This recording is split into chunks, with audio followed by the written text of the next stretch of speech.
예배 오신 여러분들을 주님의 이름으로 환영하고 축복합니다. 이 시간 옆에 분에게 인사 나눌까요? 주님이 부활하셨습니다. 주님이 우리를 회복시켜 주십니다.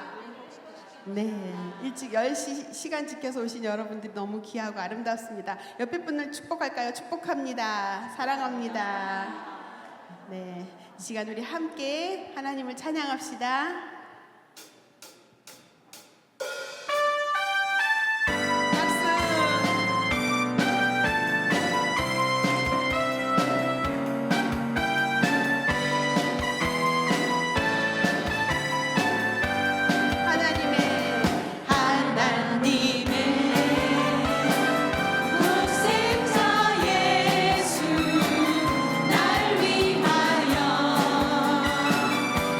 오시어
주님이 우리를 찾아오셨습니다. 아멘. 죄인들을 위하여, 죄인들을 위하여 주님 찾아오셨네. 주 안에 생명이 있네. 죄인들을 위하여, 죄인들을 위하여 주님 찾아왔으나 사람들 엄청 많네. 예수 안에 생명 있네. 예수 안에 생명 있네. 주님이 빛이 되시네. 예수 안에 생명 있네. 예수 안에 생명 있네. 주님이 빛이 되시네. 주님 영접하는 자, 주님 영접하는 하나님의 자녀요, 하나님의 자녀요. 주 안에 생명이 있네. 주님 앞에 오시오. 주님 앞에 오시오. 어서 빨리 오시오. 주 안에 생명이 있네. 예수 안에 생명 있습니다. 예수 안에 생명 주님이 빛이 되시네. 주님이 빛이 되시네. 아멘. 예수 안에 생명 있네. 예수 안에 생명 있네. 주님이 빛이 되시. 예수 안에 생명 있네. 예수 안에 생명 있네. 주님이 빛이 되시네. 아멘. 예수 안에, 예수 안에 생명 있네. 주님이 빛이 되시네.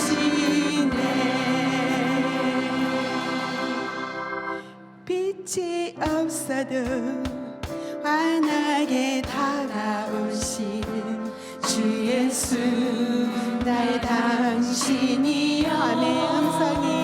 음성이 없어도 똑똑히 들려주시는 주 예수, 나의 당신이여.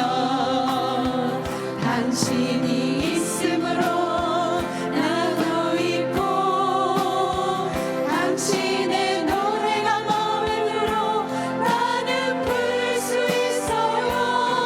주여 꽃처럼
주님, 준비된 우리들을 위해 이 시간 은혜를 부어주시옵소서.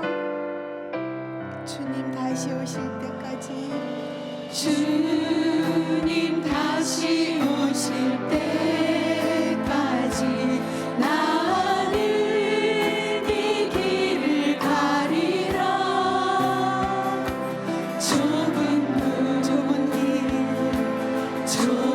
길 나의 십자가 지고 나의 십자가 지고 나의 가는 이 길 끝에서 나의 가는 이 길 끝에서 나는 주님을 보리라. 영광의 내 주님, 영광의 내 주님 나를 맞아주시리. 아멘. 주님 다시 오실 때까지, 주님 다시 오실 때까지 나는 일어나 달려가리라. 주의 영광 온 땅 덮을 때 나는 일어나 노래하리. 내 사모하는 주님 온 세상 구주시라. 내 사모하는 주님 영광의 왕이시라. 나의 가는 이 길 끝에서 나의 가는 이 길 끝에서 나는 주님을 보리라. 영광의 내 주님 나를 맞아주시리. 나를 맞아주시리. 우리 선포하며 갈까요? 주님 다시 오실 때까지, 주님 다시 오실 때까지 나는 일어나 달려가리라. 나는 일어나 달려가리라. 주의 영광 온 땅 덮을 때 나는 일어나 노래하리. 내 사모하는 주님 온 세상 구주시라. 내 사모하는 주님 영광의 이 시간 우리 함께 기도할 때, 하나님 주님을 사모하는 우리 온 세상에 구주 있습니다. 우리의 모든 문제들을 해결하여 주시옵소서. 주님 다시 오실 때까지 주가 우리가 십자가 붙들며 함께 걸어가겠습니다. 고백하며 기도하며 나아갑시다. 하나님 아버지 감사합니다. 하나님 주님을 사모하는 우리가 주님 앞에 이 시간 예배로 나아갑니다. 우리의 모든 문제들을 내려놓고 주님 앞에 하나님 나아가오니 하나님 우리를 사랑하여 주시옵소서.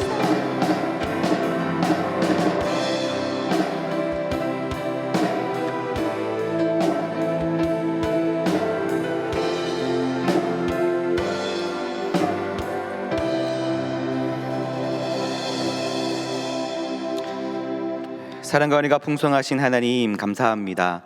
오늘 또 우리를 이 자리에 불러주셔서 하나님을 예배하며 경배하며 하나님께 나아갈 수 있게 하심을 감사합니다. 우리를 사랑하셔서 우리의 모든 죄를 사해 주시고 또 부활하신 예수 그리스도를 우리가 믿고 의지하며 나아갑니다. 우리 삶 가운데 역사하시는 하나님을 바라보며 승리의 삶을 살아갈 수 있도록 주님 인도하여 주옵소서. 예수님의 이름으로 기도합니다. 아멘. 할렐루야. 네, 반갑습니다. 오늘 우리에게 주신 하나님의 말씀은 요한복음 21장 1절에서 14절까지 말씀입니다. 요한복음 21장 1절에서 14절까지 말씀, 다 함께 일어나셔서 하나님의 말씀을 경청하겠습니다.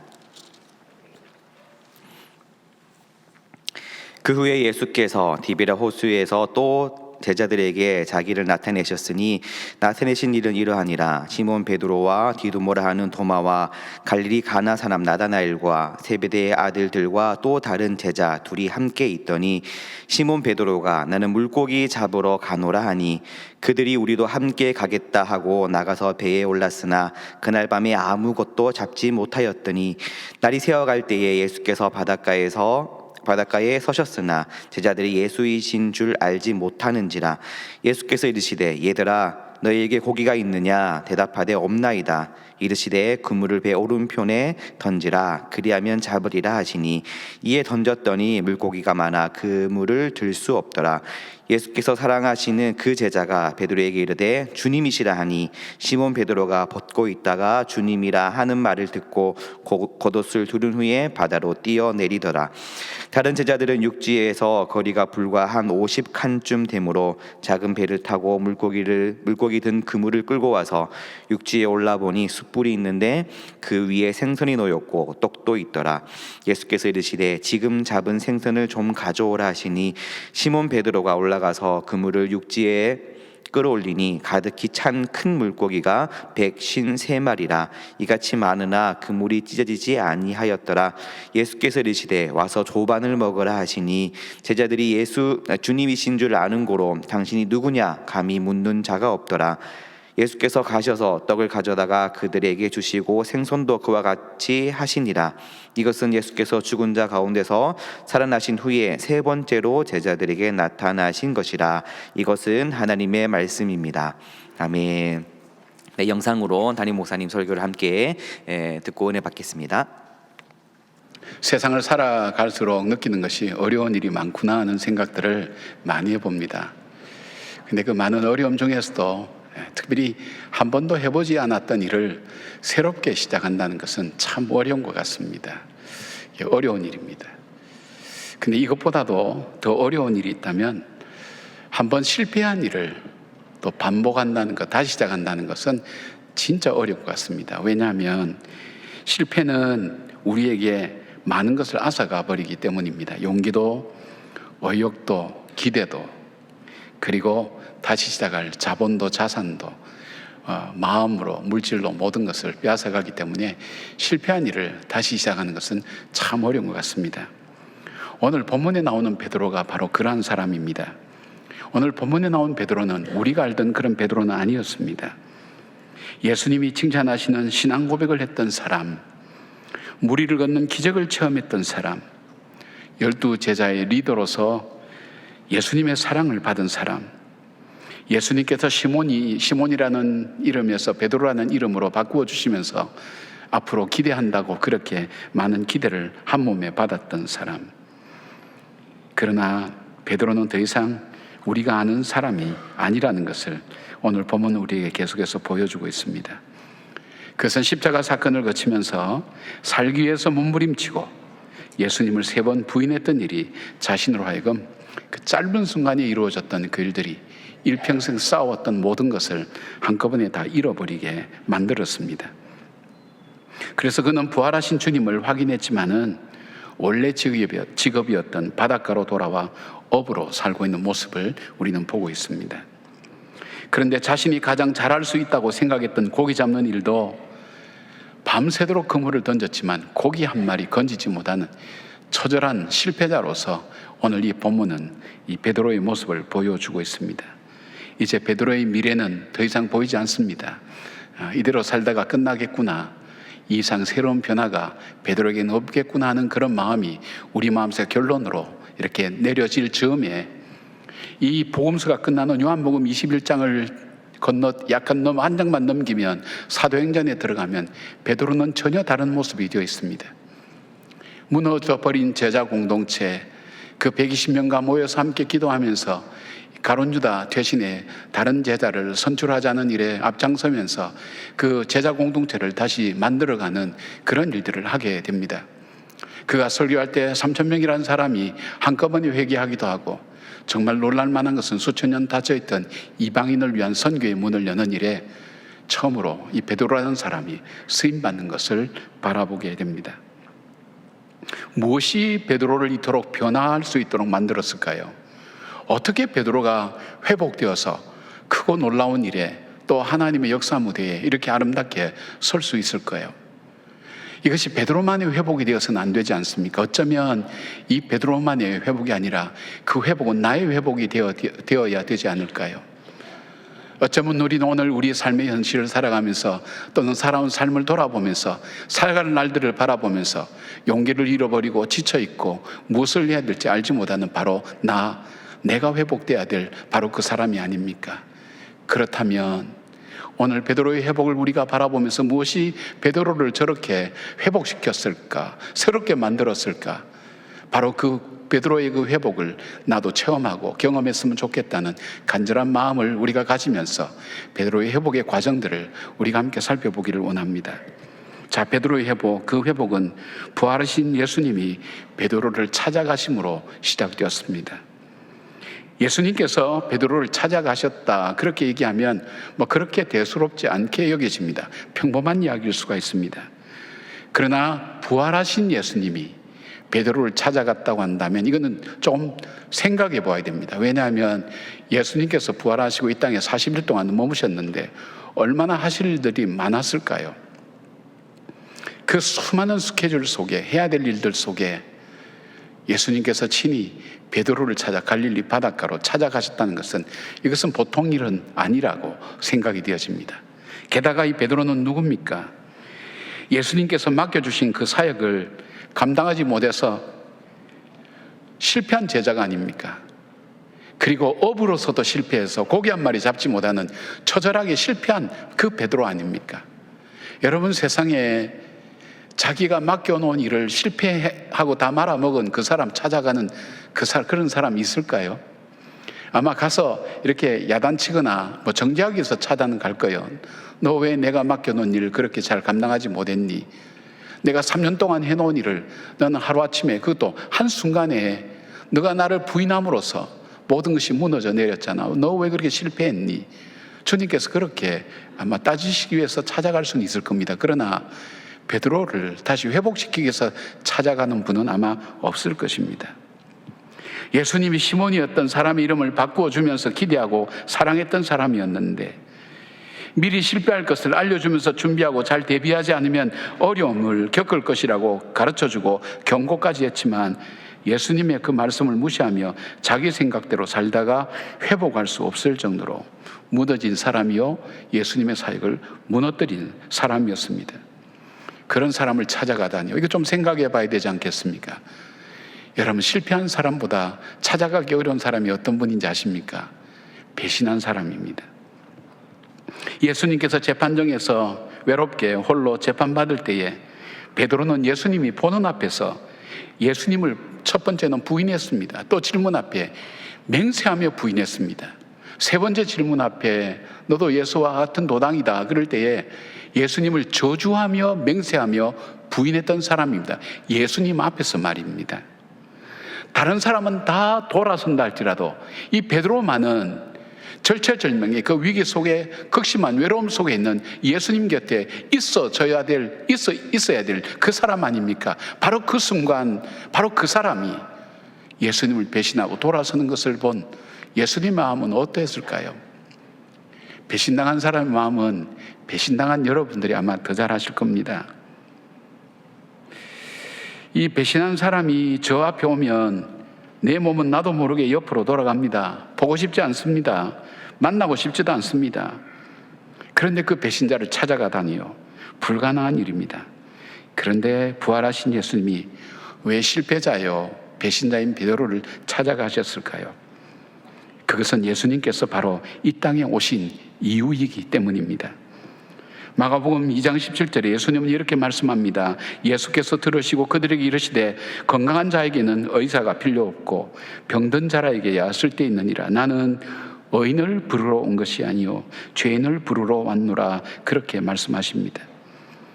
바로 베드로와 같은 실패자와 배신자인 죄인을 부르러 이 땅에 오셨다고 주님 말씀하셔서 그 말씀대로 주님은 바로 그 죄인인 베드로를 찾아가시는 것입니다. 그리고 또 하나의 이유가 있다면 주님만이 베드로를 회복시킬 수가 있기 때문입니다. 베드로의 이 상황은 베드로 자신도 구원할 수가 없습니다. 자기 스스로 일어설 수도 없습니다. 어느 누구도 베드로로 하여금 다시 회복시켜서 다시금 일어서서 걸어가게 할 수 있는 사람이 이 세상에 아무도 없습니다. 바로 예수님 창조하신 그 주님만이 가능한 일이기 때문입니다. 부활한 주님만이 베드로를 회복시킬 수 있기 때문입니다. 왜냐하면 우리는 허물과 죄로 죽은 존재이기 때문입니다. 다시 시작할 수 있는 것이 아무것도 남아있지 않는 그런 사람이기 때문입니다. 여러분, 혹시 우리는 실패자가 아닙니까? 여러분 중에 여러분의 삶을 살아오면서 나는 실패자야 생각하고 있는 분 안 계십니까? 여러분은 부부관계에서 성공하신 분들입니까? 사업에서도 실패해서 어렵고 힘든 세월을 살아오시면서도 다시 재기할 힘이 없어서 지쳐있지는 않습니까? 직장에서도 어쩌면 실패한 사람의 아픔을 가지고 지금도 살아가고 있지는 않습니까? 아니, 여러분은 배신자가 아니십니까? 내 뜻과 내 생각을 관철시키기 위해서 코람데오 하나님이 보고 계신다고 그 믿음을 우리는 갖고 있는데, 하나님 보고 계신 앞에서 나는 내 고집과 내 뜻대로 그렇게 살면서 예수님의 생각을 짓밟고 하나님의 뜻을 짓밟고 내 고집대로 살다가 이 주님을 배신하며 살았던 그런 분들이 아닙니까? 여러분, 2층 엘리베이터 그 앞에 내려가시면 조그만 이 액자에 사진이 하나 붙어 있습니다. 화상인데 이게 후미에라는 것인데, 이것이 일본의 1600년부터 1850년까지 일본 막부 시대에 기독교를 박해할 때 쓰여졌던 화상입니다. 예수님의 모습이죠. 그 사진을 밟고 지나가면 살려줄 것이요, 그 사진을 밟지 않으면 이제 사형에 처하는 거죠. 엔도 슈다쿠의 그 침묵이라는 책에 보면 바닷가에 말뚝을 박아놓고 거기에 사람을 묶어놓고 썰물과 민물의 그 차이로 낮에는 뜨거운 태양빛이 비추면서 서서히 죽어가게 만드는 그런 고문들. 어떤 경우는 가족들이 보는 앞에서 가장 어린 아이를 거꾸로 매달아 놓고 작은 구멍을 하나 만들어서 피를 똑똑 흘리면서 죽어가는 과정을 보면서도 계속 믿을 거냐 했던 그런 고문들. 그때 죽은 사람이 한 30만 명 정도 된다고 합니다. 일전에 일본에 그때 집회를 갔을 때 그 교회에 걸려 있었던 그 사진을 갖고 온 겁니다. 근데 그곳에 계신 연세 많으신 장로님이 그러세요. 아무래도 일본을 저렇게 잡신을 섬기는 일본을 하나님께서 지금도 가만히 보고 계신 거 보면 그때 순교한 순교자들의 핏자국을 하나님께서 기억하시는 것 같다고.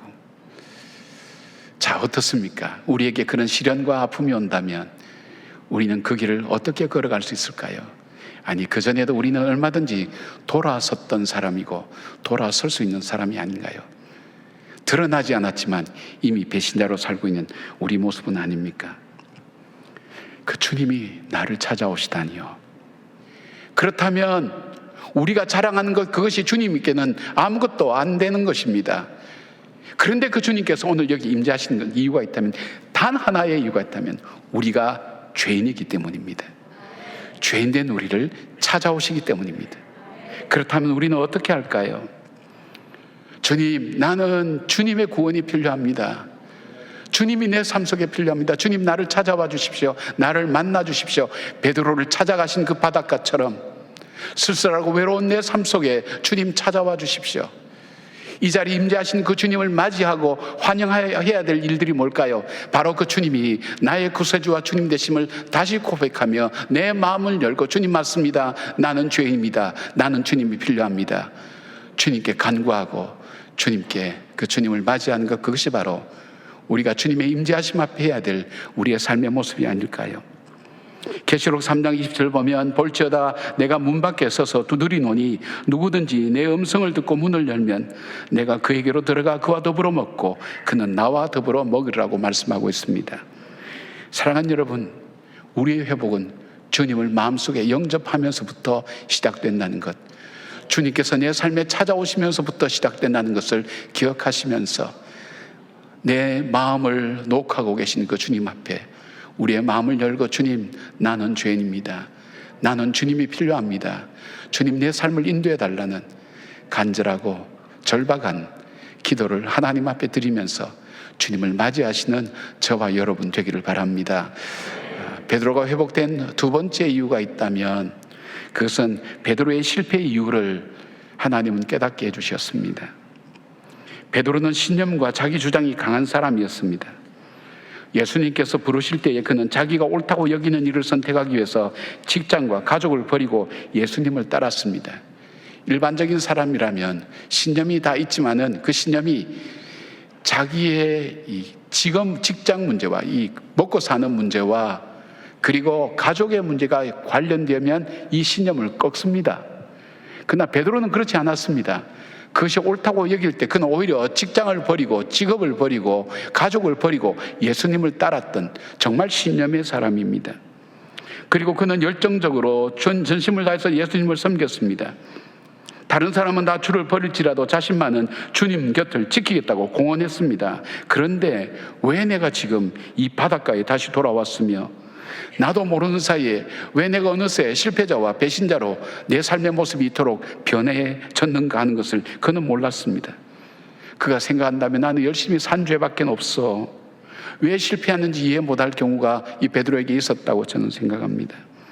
실패한 베드로를 향한 주님의 질문이 시작되었습니다. 5절 말씀 보니까 주님께서 오셔서 바로 이 베드로와 이 제자들 향해서 묻습니다. 얘들아, 너에게 고기가 있느냐? 대답하되 없나이다. 이 질문은 내가 밤새도록 수고하며 노력하며 그물을 던졌지만 정말 잡고 싶은 그 고기를 잡았느냐는 질문입니다. 여기에 고기는 우리가 보통 자동차 뒤에 붙이는 익투스라고 하는 물고기 모양의 그런 고기가 아닙니다. 프로스파기온이라는 이 단어는 이 어부가 잡고 싶어 했던 그 고기를 말합니다. 주님의 질문을 조금 더 우리가 확대해 볼까요?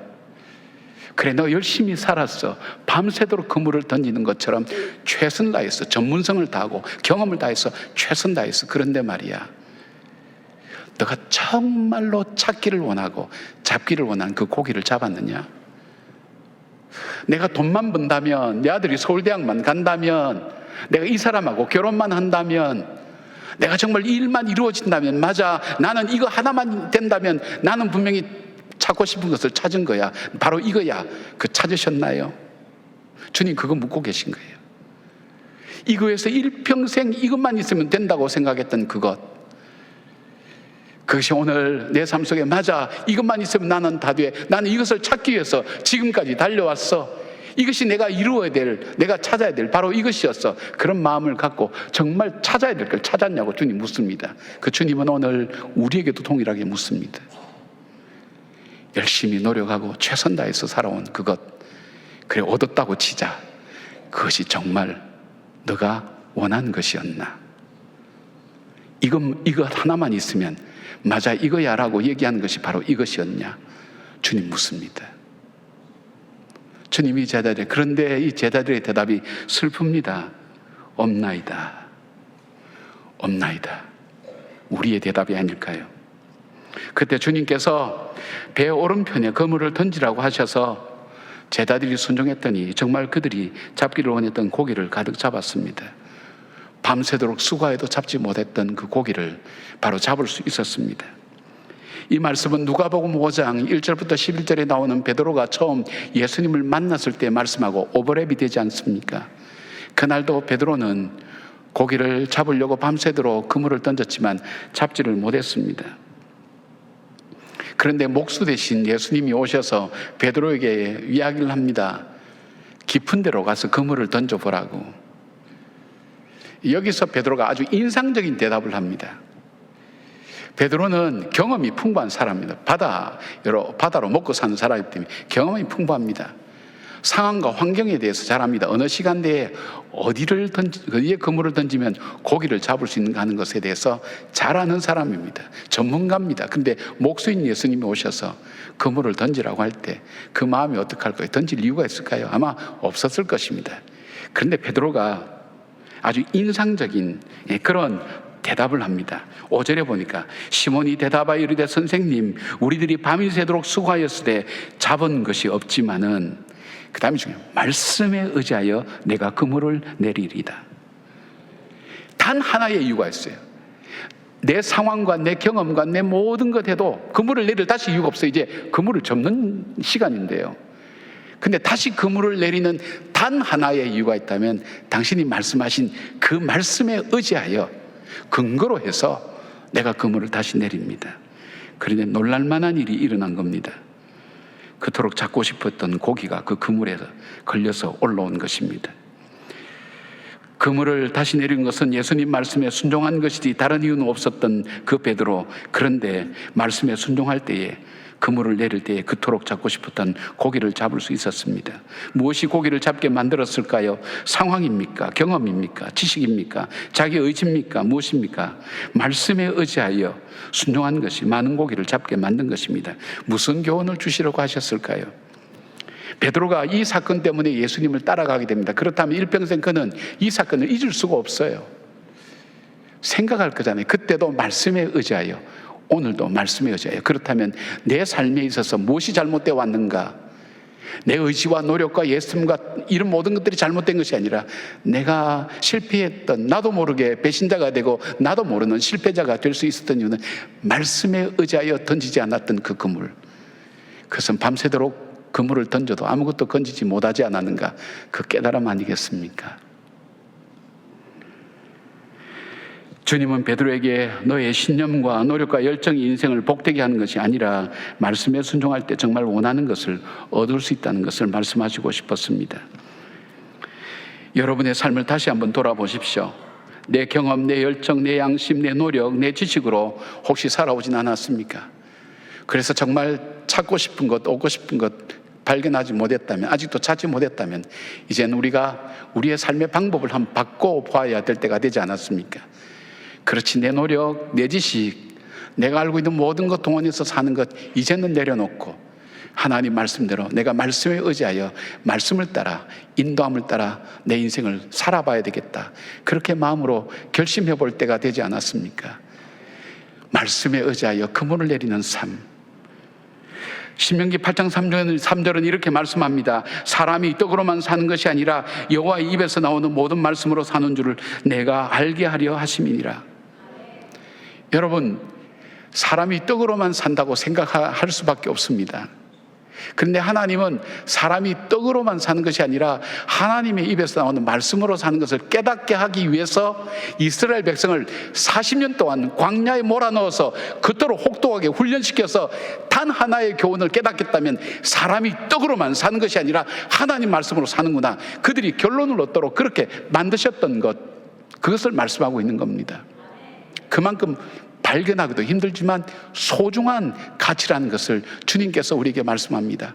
이 40년 동안 광야길을 걸은 것을 기억하라. 신명기 8장에 나옵니다. 기억하라. 이는 너로 하여금 사람이 떡으로만 사는 것이 아니라 하나님의 말씀으로 사는 줄 알게 하려 함이라, 깨닫게 하려 함이라. 그거 가르치기 위해서, 깨닫게 하기 위해서, 아 그렇구나, 그렇게 하기 위해서 40년간을 광야에 몰아넣고 양식 먹여가면서 광야길을 몰아넣고 구름기둥과 불기둥으로 인도하면서 철저히 하나님만 의지하고 구름기둥과 불기둥만 바라보게 만들고 주시는 만나를 먹고 살아가는 40년의 세월을 지나서야 사람이 하나님 말씀으로 사는구나. 그렇다면 오늘 우리의 삶에 살아온 삶은 헛된 삶은 아닙니다. 누가 광야의 인생이 헛된 삶이라 그럽니까? 그러나 여기서 깨달아야 될 것이 있습니다. 그렇지, 하나님의 말씀을 따라 사는 삶, 그것이 바로 내 인생의 시절을 쫓아 과실을 맺는 삶이구나 하는 그 삶의 결론을 가지고 이제 삶의 방법을 바꾸는 것입니다. 여러분, 이후로 베드로는 말씀을 따라 살았습니다. 말씀에 순종하는 삶을 살았습니다.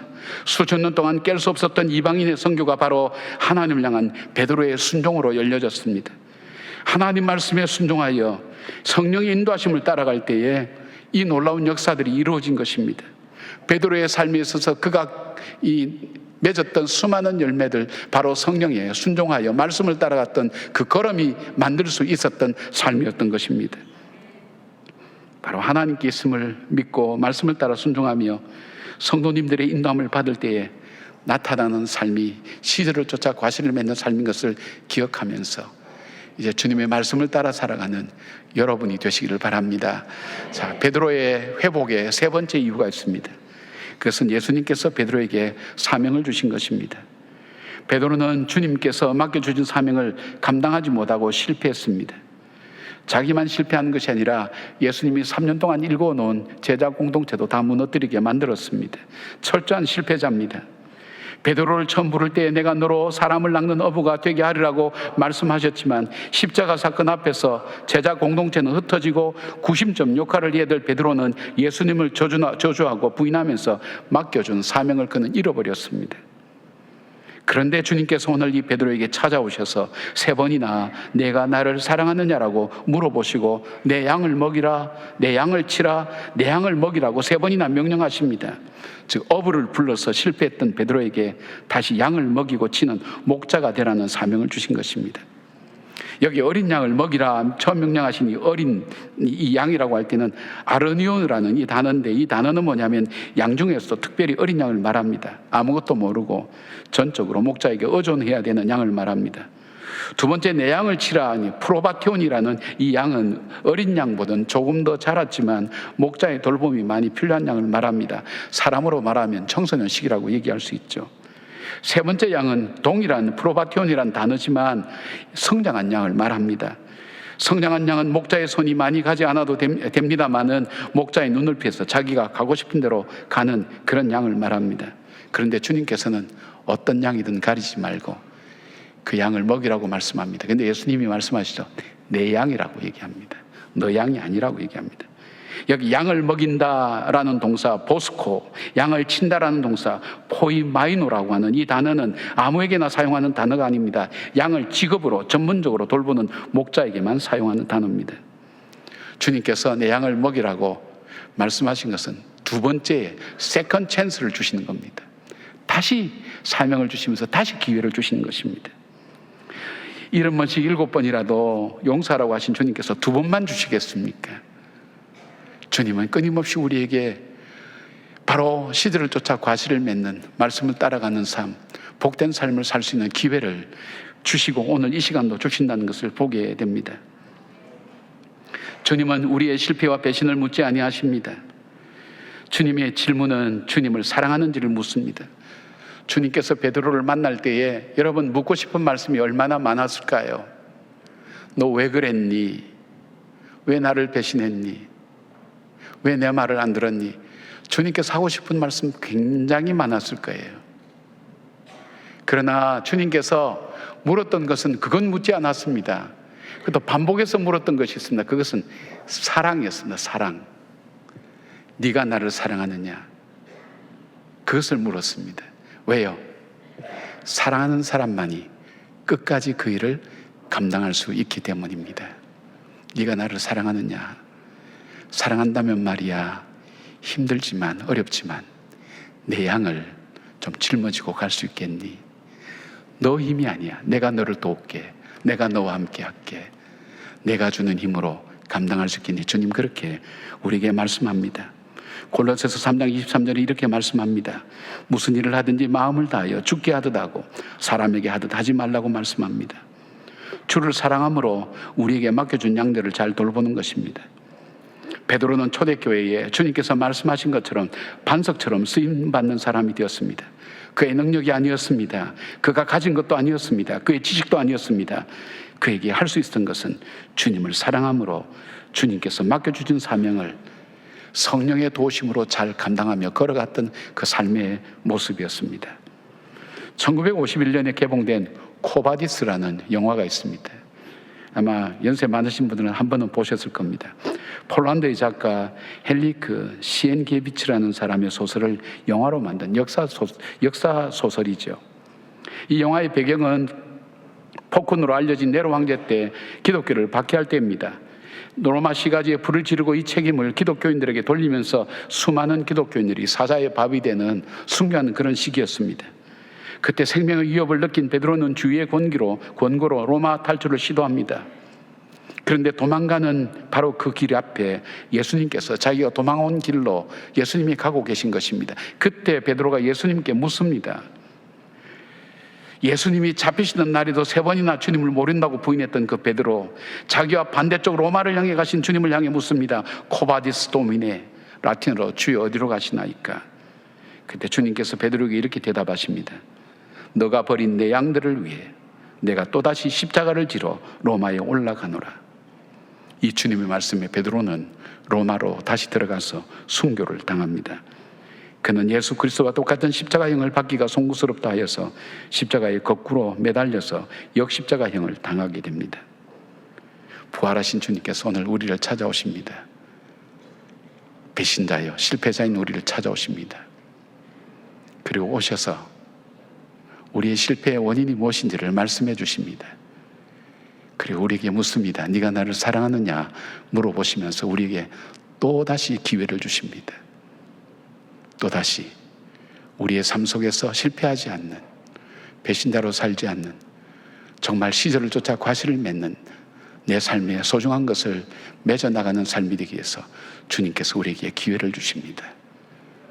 주님께서 오셔서 회복시켜 주시는 그 주님, 사랑하는 자야 일어나 나와 함께 가자고 말씀하시는 그 주님의 음성을 듣고 낙심과 절망의 자리에서 일어나서 다시금 하나님께서 부르시는 그 부름을 향해 믿음으로 걸어가는 우리 모두가 되기를 주의 이름으로 축원합니다. 아멘. 기도하겠습니다. 하나님 고맙습니다. 그래서 은혜로 살아갈 수밖에 없습니다. 은혜로만 살아갑니다. 배신자의 실패자인 나를 찾아오셔서 만나주신 주님, 나의 허물과 죄를 탓하지 아니하시고 내가 너를 사랑한 것처럼 너도 나를 사랑할 수 있겠느냐, 베드로에게 물으셨던 그 질문을 오늘 우리에게 하시며 다시금 새로운 기회를 주시는 주님, 우리로 하여금 가야 될 길을 바르게 갈 수 있도록 우리에게 교훈하신 주님, 그 주님을 우리가 바라보며 믿음으로 나아가오니 오늘 예배를 통해 주님의 부활하신 주님을 만나서 새로운 시작을 하기를 결단하고 절망과 좌절과 낙담의 자리에 있는 주의 자녀들 다시 일어서서 주님과 동행하며 걸어가는 새로운 삶이 시작될 수 있도록 주여 우리를 붙들어 주시옵소서. 필요하면 주님 치유도 주님 허락하여 주시옵고, 필요하면 필요한 것도 공급하여 주셔서 광야길을 갔지만 결코 부족하지 않았던 이스라엘 백성들처럼 우리를 충만케 하여 주시옵소서. 예수님의 이름으로 기도드리옵나이다. 아멘. 아멘. 네, 반갑습니다. 우리 함께 인사하도록 하겠습니다. 예수님이 부활하셨습니다. 부활하셨습니다. 다시 한 번 더, 부활의 주님이 우리를 회복시키십니다. 주님이 우리를 회복시키십니다. 네, 오늘 말씀에는 회복을 경험하는 베드로의 모습을 보게 됩니다. 아이스 브레이크를 준비를 하면서 사실 아이스 브레이크가 어렵죠. 네, 저희도 이거를 이제 그 나눔지를 준비하면서 사실은 그 내용을 정리하는 것보다 아이스 브레이크를 뭘로 해야 하나, 이게 사실은 그게 제일 어렵거든요. 어려우시죠? 네, 다들 그렇게 생각하시더라고요. 아유, 목사님은 뭐 말만 이렇게 잘 하면은 분위기 확 좋아지니까 잘 하시잖아요. 네, 저희도 어려워요. 네. 이게 사실은 저희 목회자들은 이렇게 일대 다수 대중과 한 사람으로 만나는 이 자리는 다른 사람들보다 조금 이제 강점이 있는 것 같아요. 그런데 1대1로, 네, 1대 소수로 만나는 예를 들어 목장 모임이라든지 이런 작은 소모임이라든지 이런 모임도 사실은 좀 약한 부분, 저는 그렇거든요. 좀 약한 부분이 있어요.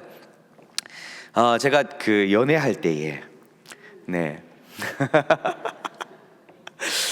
제 아내와 연애할 때, 연애하기 전이에요. 연애하기 전, 썸 타고 있을 때, 네, 예, 교회에서 제가 이게 그때 교육 전도사 하고 있었는데 교회에서 막 앞에서 뭐 애들, 제 아동부 하고 있었거든요. 아동부 애들한테 막 찬양도 하고 율동도 하고 막 게임도 하고 막 하니까, 야, 저 전도사님은 굉장히 유쾌하고 재미있는 분이시다라고 생각을 했대요. 저도 이게 좋은 감정을 가지고 한번 만나기로 했어요. 제가 데이트 신청을 한 거죠. 사귀기 전에 만나기 전에 썸 타고 있을 때 데이트 신청을 했는데 이제 그런 굉장히 기대감을 하고 있었나 봐요. 교회에서 이렇게 막 재밌게 유쾌하게 막 얘기하고 막 뭘 해도 막 잘 하니까 만나면 아주 재밌겠다, 유쾌하겠다, 즐거운 시간을 보내겠다 했는데 그날 또 비가 부스스 내리고 있었거든요. 딱 만나서 밥을 먹으러 가는데 제가 한마디도 못했거든요. 야, 정말 내가 알던 그 사람이 맞나 싶을 정도로 제가 말을 못 하겠는 거예요. 제가 1대1로 만나는 걸 제가 굉장히 못 하거든요. 근데 이제 저녁 식사를 하고 제가 이제 또 다른 장소로 이동하려 차를 태웠어요. 차를 태워 비가 오니까 빨리 해가 지잖아요. 비가 부스 내고 막 해가 지고 있는데 저는 분명히 제가 아는 길로 갔어요. 분명히 그때 제가 대구 살고 있었거든요. 분명히 제가 아는 길로 차를 몰고 딱 우회전해서 딱 들어갔는데 제가 모르는 길이 나타난 거예요. 제 분명히 그때 내비게이션도 없던 시대였거든요. 제가 분명히 아는 길이에요. 아는 길인데 뭐가 잘못 들었는지 딱 들어가니까 어떤 길이 나오냐면은 풀이 막 사람 키만큼 이렇게 올라가 있고 옆에 논밭이 이렇게 어두컴컴. 처음 만났는데 처음 데이트 비가 부스스 내리고 있고 어두컴컴한 첫 만남에 제가 하고 옆자리에 딱 태워서 말도 없이 거기에 제가 그럴 의도는 없었거든요. 제가 왜 이런 얘기 할까요? 왜 이런 얘기 하냐면 이 아이스 브레이크가 이렇게 이런 얘기 하니까 관심이 재밌으시죠? 네. 네, 아이스 브레이크가 상대방이 우리 모건 식구들이 아주 관심 있는 이야기를 이렇게 꺼내어가면서 이게 분위기를 이렇게 아주 자연스럽게 만드는 그런 역할을 하는 게 아이스 브레이크거든요. 그래서 이렇게 관심 있는 이야기를 이렇게 꺼내면 된다. 네, 라는 의도를 가지고 제가 얘기를 했고요. 네, 원래 제가 아이스 브레이크를 준비한 게 뭐냐면 눈을 감고 가장 좋았던 추억 그리고 가장 싫었던 기억들을 그 다음 어떻게 됐냐고?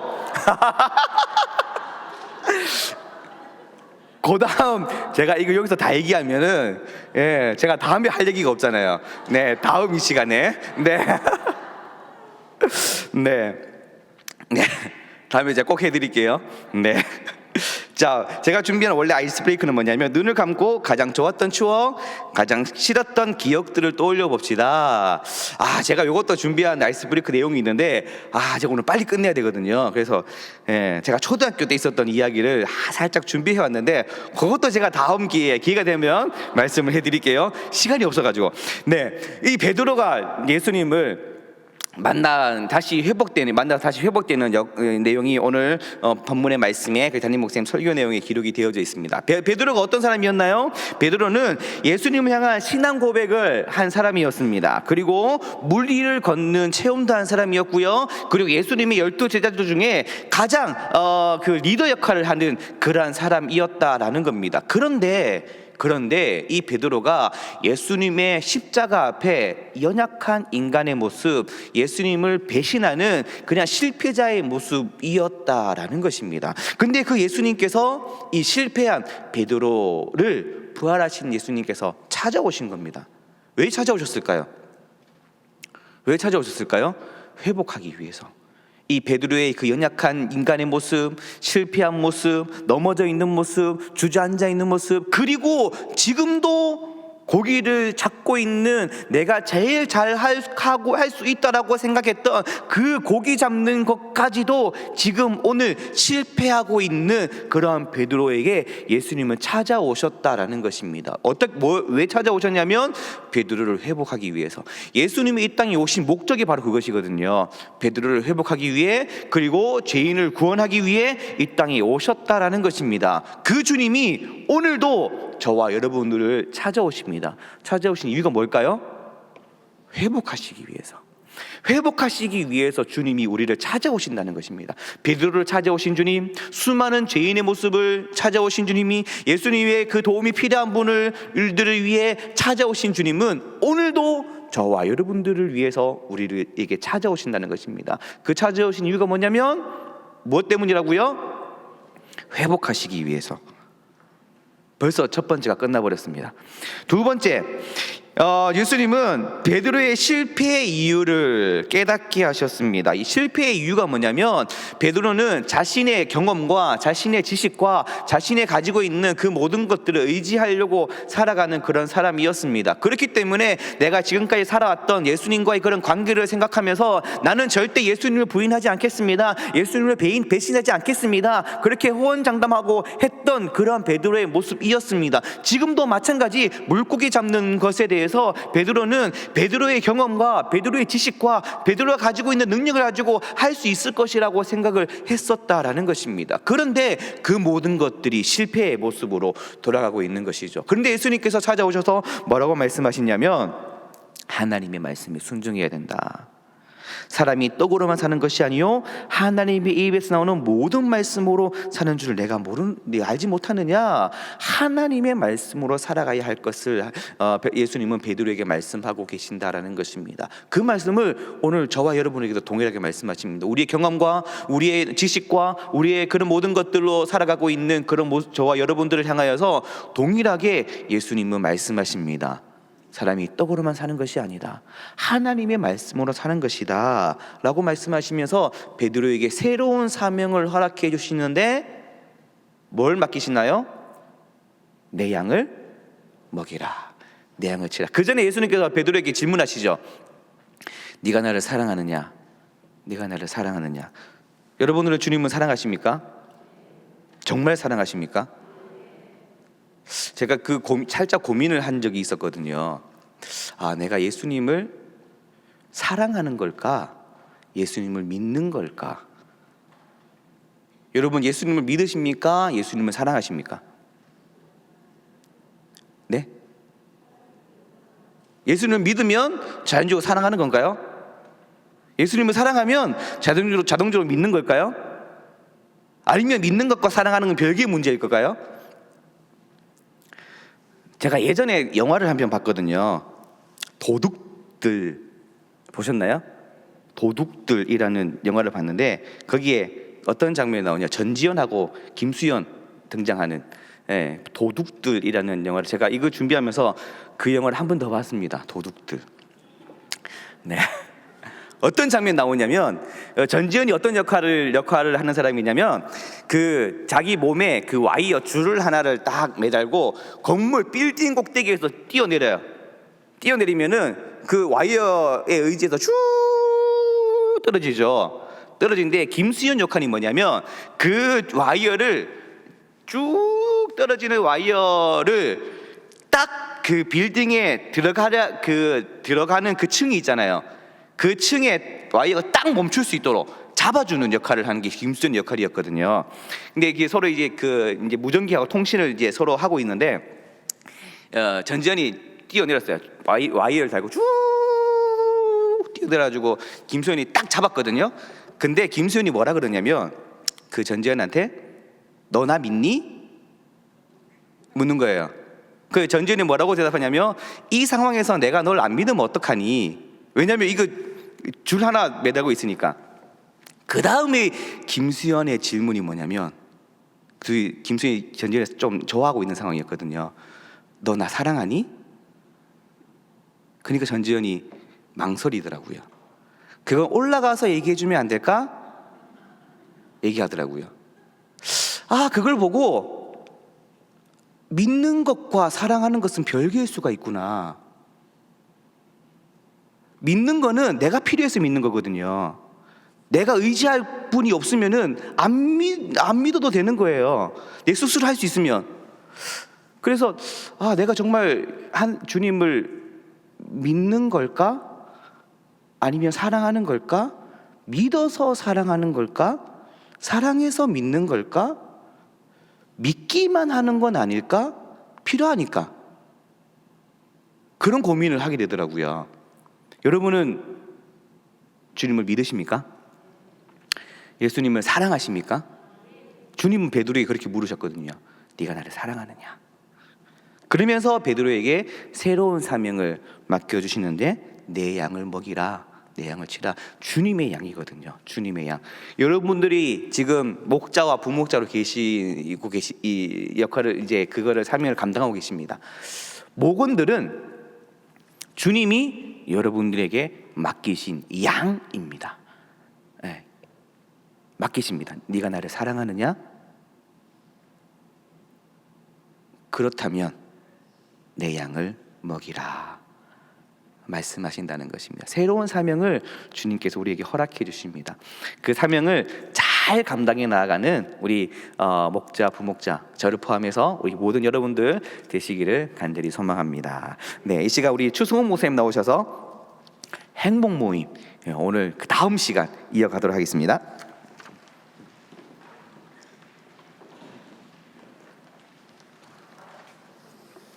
안녕하세요.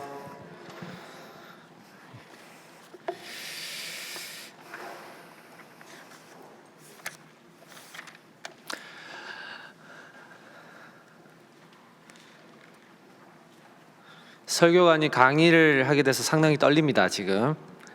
예. 예. 예. 오늘 6과입니다. 6과 기도 응답을 주시는 하나님입니다.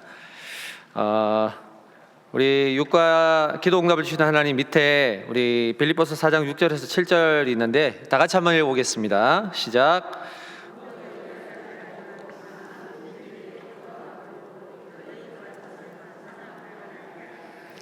그리하면 모든 지각에 뛰어난 하나님의 평강이 그리스도 예수 안에서 너희 마음과 생각을 지키시리라. 아멘. 예, 행복 모임은 여러분 어떤 모임일까요? 맞습니다. 행복 모임은 행복해야 됩니다. 행복 모임인데 인상 쓰는 모임, 화내는 모임, 그런 모임이 되면 안 되겠죠. 예, 행복 모임은 정말 이 땅에서 그 누구도 경험해보지 못한 어떤 천국을 경험하는 그런 시간입니다. 그래서 천국의 모형이 되는 그런 시간이 바로 행복 모임입니다. 한 영혼이 왔을 때 그 한 영혼이 야, 이 사람들은 도대체 어쩜 저렇게 행복할까? 어쩜 이 세상이 이렇게 고난이 많고 힘든데 저렇게 행복할 수 있을까라고 느낄 정도로 모임이 되어야 됩니다. 그래서 그날만큼은 우리가 행복한 일이 별로 없더라도 마음을 싹 고쳐 먹고 표정을 싹 고쳐서 그 한 영혼에게 온전히 집중해서 우리가 정말로 하나님을 믿고 예수 그리스도를 믿는 그 믿음으로 살아가는 것이 얼마나 행복한 일인가, 그리고 그 예수님을 당신에게 소개해 줄 수 있어서 참 행복하다라는 마음으로 이 행복 모임을 진행하셔야 된다는 겁니다. 그게 또한 우리의 사명인 줄로 믿습니다. 여러분, 오늘은 기도에 대한 주제인데요. 여러분, 기도는 무엇입니까? 기도는 간단하게 말하면 대화죠. 대화. 누구와의 대화인가요? 하나님과의 대화입니다. 여러분, 기도는 이 관계를 확인하는 척도입니다. 그게 뭐냐면 여러분, 가까운 사이일수록 되게 자세하고 깊은 이야기들을 많이 하잖아요. 근데 기도에도 두 종류가 있는 것 같아요. 하나는 서로 귓속말하는 관계. 이게 뭡니까? 비밀을 많이 얘기하고 이제 서로 간에 더 관계가 깊다라는 걸 이해하게 하죠. 근데 기도하시는 분들 중에는 그런 분들도 있는 것 같습니다. 비즈니스적인 기도, 필요할 때만, 뭔가 요구할 때만 하는 그런 기도, 그런 분들이 또 있는 것 같습니다. 그래서 우리가 이제 하나님과의 이 기도의 관계는 어찌 보면 친밀감을 좌우하는 그런 것 같습니다. 그래서 참 되게 중요한 주제입니다, 이 기도라는 것이. 그래서 우리가 한 영혼을 이렇게 모셔놓고 우리가 믿는 하나님께 우리가 어떻게 관계하는가, 바로 기도로서 관계한다라는 것을 우리가 그 한 영혼에게 자세하게 이야기해 줄 수 있으면 참 좋을 것 같은데요. 자, 오늘 주제 옆에 이게 몇 쪽인가요? 기도는 만사를 변화시키는 능력입니다. 이 부분 한번 같이 읽어보겠습니다. 시작. 기도는 만사를 변화시키는 능력입니다. 기도는 축복의 문을 여는 열쇠입니다. 하나님의 자녀가 예수 이름으로 기도하면 하나님은 반드시 응답하십니다. 하나님은 우리가 생각하는 것 이상으로 더 넘치도록 응답하시는 좋으신 아버지이십니다. 아멘. 이 사실을 믿으시나요? 예. 저는 그 기도 응답을 받았던 많은 기억 중에 한 가지가 있습니다. 제 고등학교 1학년 때 기도 응답을 받은 것이 있는데, 이것이 아마 저를 지금까지 있게 한 것이 아닐까라는 생각을 합니다. 여러분들에게도 다 그런 기도 응답의 순간들이 있으시겠지만, 저는 개인적으로 제가 섬에서 태어났습니다. 예, 욕지도라는 섬에서 태어났어요. 아시죠? 예, 되게 유명한 곳이죠. 예, 제주도 다음으로 유명한. 예. 거기에서 제가 태어나서 중학교 때까지 이제 중학교를 졸업하고, 저희 부모님은 섬에 계시고 저 혼자 올라왔어요. 이제 육지로. 예, 이제 고등학교로 올라가야 되니까 올라갔는데, 그때는 상당히 저희 집도 이제 꽤 가난했고 또 여러 가지로 조금 부족한 부분들이 많아서 자취를 하거나 이렇게 하숙을 할 수가 없었어요. 그래서 찾다가 교회 개척교회 장학관에 제가 들어가게 됐습니다. 근데 그 개척교회도 상당히 열악한 시설에, 그리고 뭐 나무로 지은 목조 건물이었는데 뭐 내일 그냥 훅 풀어도 넘어질 것 같은 그런 곳에 제가 살았단 말이죠. 그런데 거기에서 제가 이제 살면서 여러 가지로 약간 좀 피해의식도 있고 자격지심도 많고 소심했어요. 되게 소심하고 체격도 되게 작고, 뭐 이제 섬에서 올라왔으니까 나름대로 제가 이제 통영이라는 곳에 제가 이제 정착을 해서 거기에서 고등학교 생활을 했는데, 친구들은 이제 같은 반 친구들은 제가 섬에서 올라왔다고 상당히 많이 놀리더라고요. 그래서 이제 그런 놀림을 당하는데, 특별하게 제가 이제 저를 유독 괴롭히는 친구 한 명 있었어요. 그 친구는 몸도 되게 좋고 싸움도 잘하고 몸도 막 근육질에다가 하여튼 이제 저를 타겟으로 삼았던 것 같아요. 예컨대 약간 그런 거죠. 빵사와 이런 빵 셔틀 같은 그런 애였습니다. 제가 지금 보기에는 그냥 이름이 추성훈이니까 싸움도 잘할 것 같고 그러실지 몰라도 상당히 저는 되게 순진했고, 싸움이라고는 모르고 그렇게 컸던 사람입니다. 그래서 저를 그렇게 한 학기 동안 정말 괴롭혔더라고요. 저를 괴롭히고, 뭐 이제 나는 잘 테니까 너 선생님한테 걸리면 너가 나한테 죽을 줄 알아 이러면서 막 협박도 좀 당하고 너무 힘들었어요. 예, 너무 힘들었어요. 근데 제가 모태신앙인데 사실은 그때까지만 해도 이 부모님의 신앙을 따라서 교회는 잘 다녔지만 예수님을 인격적으로 만나지 못했습니다. 그런데 제가 아마 그때가 계기였던 것 같아요. 그 계기로 정말 그 개척교회 목사님하고 사모님하고 정말 함께 울며 그리고 교회를 건축하며 그렇게 신앙을 쌓아갔더니 정말 하나님께서 예수님께서 저를 인격적으로 만나주시고 정말 기도를 많이 하기 시작했었어요. 근데 정말 그때 기도를 그렇게 많이 하는 시간에 이렇게 제가 힘들었던 경험을 한 것이죠. 근데 정말 놀랍게도 정말 그 친구를 위해서 그 친구의 어떤 괴롭힘에 제가 할 수 있는 건 기도밖에 없었고, 한 학기 동안 정말 하나님 앞에 그 성전에서 이제 말 기도하면서 하나님 이 상황을 좀 어떻게 좀 벗어나게 해달라고, 너무 힘들다고 그랬는데 정말 하나님께서 응답을 해주셨어요. 그게 뭐냐면 그 한 학기가 끝나고 여름 방학 때 이제 방학 기간에 막 이렇게 이제 뭐 놀고 뭐 교회도 짓고 이렇게 이제 하다가 이제 2학기 딱 개강이 됐는데 그 친구가 안 보이는 거예요. 저를 괴롭히던 친구가. 근데 친구들한테 물어봤죠. 얘야, 걔 어디 갔냐? 이름도 기억나요. 김지민이었거든요, 얘가요. 원래 당한 쪽은 기억을 잘합니다. 걔 어디 갔어? 그러니까 걔 전학 갔어 이러는 거예요.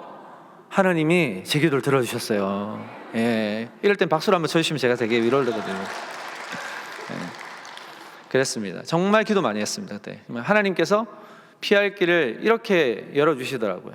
그때부터 저는 이제 저를 괴롭히는 친구가 없으니까 이제 팔자가 세상이 핀 것입니다. 반장도 하고 뭐 운동도 하고 엄청 잘 지냈던, 그러면서 이제 개척교회에서 꿈을 가지고 이렇게 신학교에 들어가서 하나님의 일을 감당하게 되는 이런 목사로서 지금까지 오게 된 것이 아닌가. 그 응답이 저에게는 참 너무나도 큰 경험이었습니다. 여러분들도 그런 경험들이 다 있으시리라고 생각을 하는데요.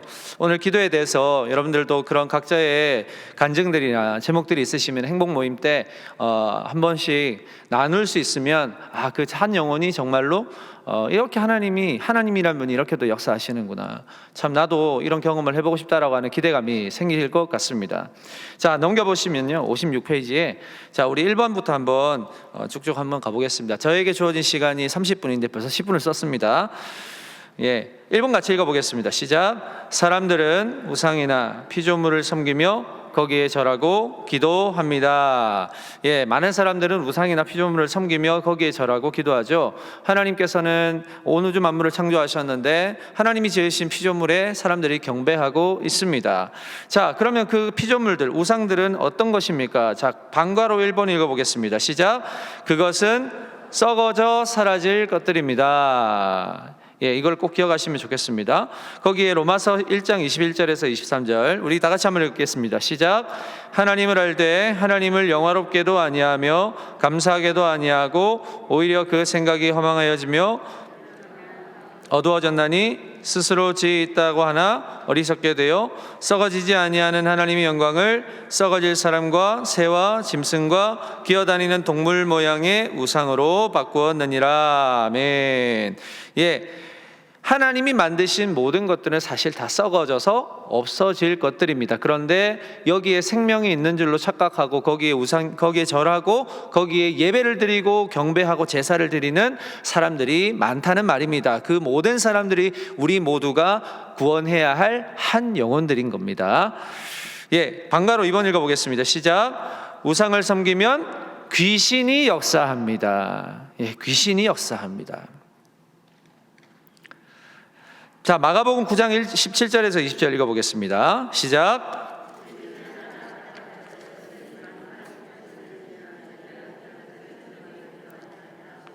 귀신이 어디서든지 그를 잡으면 거꾸러져 거품을 흘리며 이를 갈며 그리고 파리에 지는지라. 내가 선생님의 제자들에게 내쫓아달라 하였으나 그들이 능히 하지 못하더이다. 대답하되 이르시되 믿음이 없는 세대여, 내가 얼마나 너희와 함께 있으며 얼마나 너희에게 참으리요. 그를 내게로 데려오라 하시매 이에 데리고 오니 귀신이 예수를 보고 곧 그 아이로 심히 경련을 일으키게 하는지라. 그가 땅에 엎드러져 구르며 거품을 흘리더라. 아멘. 자, 여러분, 귀신은 그러면 어떤 존재입니까? 귀신은 어떤 존재인가요? 성경에 보니까 이렇게 소개하고 있습니다. 속이는 존재라고 표현을 하고 있습니다. 그리고 광명의 천사로 가장한다. 그러니까 자기의 얼굴을 마스크를 바꿔서 광명의 천사로도 가장하기도 하고 상당히 빛난 존재로 가장하는 그런 속이는 존재입니다. 그리고 또 한 가지 뭘까요? 미혹하는 존재입니다. 미혹하는 존재. 미혹이 뭔가요, 여러분? 여기는 미혹할 미자에 미혹할 혹자를 씁니다. 그러니까 그야말로 미혹한다는 건데 마음이 흐려지도록 홀린다는 뜻입니다. 미혹하는 존재예요. 그리고 우리를 시험하는 존재입니다. 시험하는 존재. 그러니까 항상 우리를 덫에 걸리게끔, 이렇게 올무에 걸리게끔 우리를 넘어지게끔 하는 존재가 바로 귀신입니다. 그리고 가장 중요한 하나님과의 관계를 가로막는 존재입니다. 그래서 진리로부터 떠나게 만드는, 그래서 우리를 속이기도 하고 미혹하고 시험하여서 하나님과의 관계를 궁극적으로 떼놓으려고 하는 그런 존재가 바로 귀신입니다. 그러니까 이런 귀신은 언제 역사한다고요? 우상을 섬길 때, 하나님을 떠날 때, 하나님이 싫어하시는 피조물을 섬길 때. 여러분이 생각하시는 피조물은 뭔가요? 우리가 새겨진 형상이겠죠? 그 형상 중에 제일 우리를 미혹하는 게 뭡니까? 돈이에요. 돈, 물질. 항상 이것을 섬기고 이것을 예배하다 보면 귀신은 역사하는 것입니다. 자, 괄호 3번 보겠습니다. 제사 지내는 것. 시작. 제사 지내는 것은 귀신을 섬기는 것입니다. 고린도전서 10장 20절 함께 읽겠습니다. 시작. 무릇 이방인이 제사하는 것은 귀신에게 하는 것이요 하나님께 제사하는 것이 아니니 나는 너희가 귀신과 교제하는 자가 되기를 원하지 아니하노라. 사도 바울이 어떻게 권면하고 있습니까? 귀신과 교제하는 자가 되지 마라. 귀신과 교제하는 자가 되지 마라. 네, 이렇게 이야기를 하고 있습니다. 그러니까 제사라는 것은 지금으로 말하면 이제 예배인데, 어떠한 대상을 경배하느냐, 어떠한 대상에게 나의 모든 뜻과 마음을 다 쏟아주느냐, 이게 바로 우상숭배라는 것입니다. 참 잘 점검해 보면 좋을 것 같아요. 자, 방과로 4번 보겠습니다. 우상숭배 시작.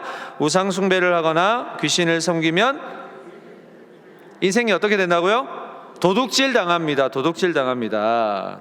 우리가 하나님을 섬기고 하나님 경배하고 하나님과 믿음의 관계를 쌓기 해도 부족한 시간에 우리가 하나님이 만들어주신 그 피조물 그리고 보이는 형상들, 생명이 없는 것들을 경배하고 거기를 따르다 보면 우리의 시간들이 다 낭비가 되는 거예요. 우리의 시간들이 다 도둑질 당하는 것입니다. 예. 자, 요한복음 10장 10절입니다. 함께 읽겠습니다. 시작. 도둑이 오는 것은 도둑질하고 죽이고 멸망시키는 것뿐이요 내가 온 것은 양으로 생명을 얻게 하고 더 풍성히 얻게 하려는 것이라. 아멘. 우리가 믿는 분이 예수 그리스도, 그러니까 양으로 생명을 얻게 하고 더 풍성히 얻게 하려 하시는 분이다. 근데 지금까지 우리가 초대하는 그런 한 영혼들은 예수님을 모르죠. 하나님을 모릅니다. 그러니까 뭡니까? 인생이 도둑맞은 삶을 살아왔던 사람들이에요. 그러니까 우리가 만나는 그 한 영혼들에게 예수님이 얼마나 풍성한 응답을 주시는 분인지, 우리에게 생명을 얼마나 많이 공급해 주시는 분인지를 우리가 항상 기억하고 우리 예수님을 적극 추천할 수 있는 우리가 되어야 된다는 이야기예요. 예. 자, 우리 2번. 하나님은 그러면 누구에게 응답하십니까? 자, 우리 방가로 1번. 하나님의 자녀에게 응답하십니다. 하나님의 자녀에게.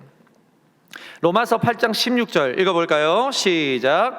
성령이 친히 우리의 영과 더불어 우리가 하나님의 자녀인 것을 증언하게 하시니. 아멘. 하나님이 당연히 자녀의 기도에 응답하시니 누구의 기도에 응답하시겠어요? 그죠? 하나님과 관계를 맺은 하나님을 아버지라고 부르는 자녀가 기도하는데 어떻게 들어주지 않는 아버지가 어디에 있겠습니까? 예. 자, 방거로 2번입니다. 예수님의 이름을 믿고 의지하는 자에게 응답하십니다. 믿으십니까?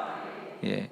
요한복음 16장 24절 같이 읽겠습니다. 시작. 지금까지는 너희가 내 이름으로 아무것도 구하지 아니하였으나 구하라 그리하면 받으리니 너희의 기쁨이 충만하리라. 아멘. 여러분, 기도하는 이유가 뭐예요? 내가 응답받기 위함도 맞지만 하나님이 우리로 굳이 기도하게 하시는 이유가 뭐예요? 하나님이 응답을 해주심으로 우리의 삶의 기쁨이 충만하게 하시기 위해서. 뭡니까? 자녀가 기쁘면 하나님도 기쁘시다는 거예요. 자녀가 슬픈데 하나님이 어떻게 기쁘시겠어요? 그죠? 자녀가 기도를 하고 그 기도에 응답을 받았을 때 그 기쁨으로 충만한 것을 하나님은 원하시고 기뻐하신다는 사실입니다. 자, 방구라 3번 보겠습니다. 예수 그리스도의 시작. 예수 그리스도의 이름으로 세례받고 죄 사함을 받은 자에게 응답하십니다. 아멘. 자, 사도행전 2장 38절입니다. 시작.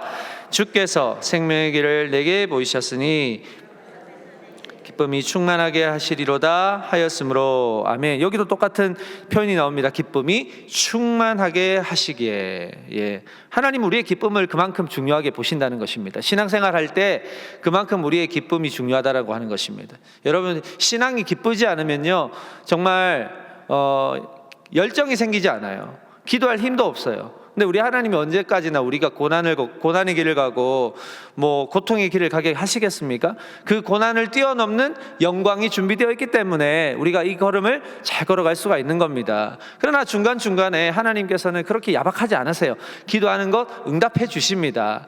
그런데 우리가 기다리지 못해서 그런 거예요. 기다리지 못하고 인내가 부족해서 그런 거니까 우리가 항상 기도할 때 인내를 가지고 하나님께서 주실 것을 믿고 확신하고 기도하는 것입니다. 예. 자, 방가로 4번 보겠습니다. 자, 거기 줄 쳐진 건 뭘까요? 믿음으로 기도하는 자에게 응답하십니다. 믿음으로 기도하는 자에게 응답하십니다. 여러분, 믿음이 뭡니까? 믿음. 우리 한 영혼에게 믿음에 대해서 설명을 한다. 그러면 뭐라고 설명하실래요, 여러분? 믿음은 뭡니까? 믿음. 네. 예. 또.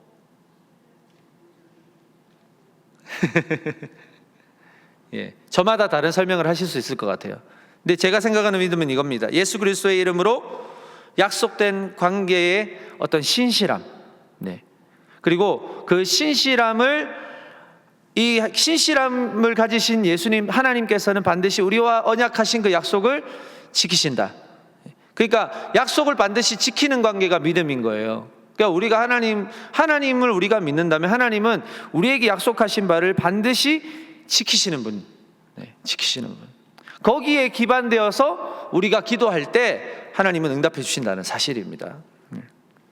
자, 야고보서 5장 15절 다 같이 읽겠습니다. 시작. 믿음의 기도는 병든 자를 구원하리니 주께서 그를 일으키시리라. 혹시 죄를 범하였을지라도 사하심을 받으리라. 자, 여기서 나오는 믿음의 기도도 마찬가지인 거예요.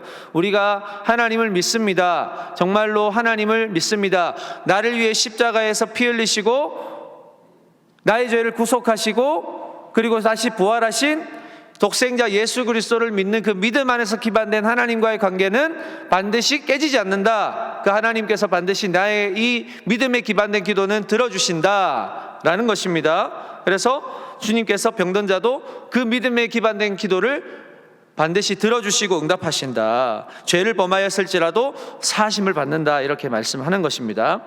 자, 넘겨셔서요. 자, 3번 하나님은 어떻게 응답하실까요? 그러면 자, 방가로 1번 지금 바로 응답하십니다. 지금 바로 응답하십니다. 여기 시편에 보면 여러분 다양한 어떤 부르짖음의 형태가 나옵니다. 어떤 부르짖음들이 있냐면 고통 중에 부르짖고, 그리고 환난 날에 부르짖고, 괴로운 날에 부르짖고, 전심으로 부르짖고, 간구하는 날에 하나님께서 응답하시고. 그러니까 우리가 기도할 때는 보통 즐거울 때가 아니에요. 보통 고난이 많을 때, 힘들 때, 염려가 많을 때 이럴 때 기도하거든요. 그런데 하나님과의 믿음의 관계가 확실한 자녀들에게는 하나님께서 지금 바로 응답하십니다. 그러니까 응답이 뭡니까? 내가 원하는 어떤 그림이 완성이 될 때 그게 응답이 아니라 하나님께서 응답이라고 하시는 게 응답인 거예요. 이해가 되시나요? 예, 그러니까 우리가 흔히 하는 말도 있죠. 하나님이 노 하시는 것도 응답이라고. 우리가 그걸 분별해낼 수 있는 그런 지혜가 있으면 좋겠습니다. 그래서 한 영혼에게 정말 우리가 기도 응답을 받는 것 중에 많은 종류가 있는데 하나님의 뜻이 가장 중요하다. 하나님이 노 하시는 것도 어차피 보면 응답이다. 왜냐하면 우리에게 필요 없는 걸 굳이 하나님이 주실 때 우리가 원하는 게 가시고 막 아픈 바늘인데 우리가 이것을 원할 때 하나님 주시면 우리는 계속 찔림을 받을 텐데 하나님 그걸 자녀에게 뭐라고 주시겠어요? 우리에게 필요 없는 건 안 주신다는 이야기입니다. 꼭 필요한 것만 주신다라고 하는 이야기죠. 자, 방가로 2번입니다. 상상도 못할 방법으로 응답하십니다. 상상도 못할 방법으로. 그러니까 기도의 응답은 오직 하나님으로부터 나오는 것입니다. 그래서 우리 하나님은 우주의 주인이시기 때문에, 우주 만물을 통치하시는 주인이시기 때문에 전 우주적인 방법으로 기도의 응답을 해주시는 겁니다. 자, 방가로 3번 참고 인내하며 기도하면 더 좋은 것으로 풍성히 채워주십니다. 자, 제가 퀴즈 한 가지 낼까요?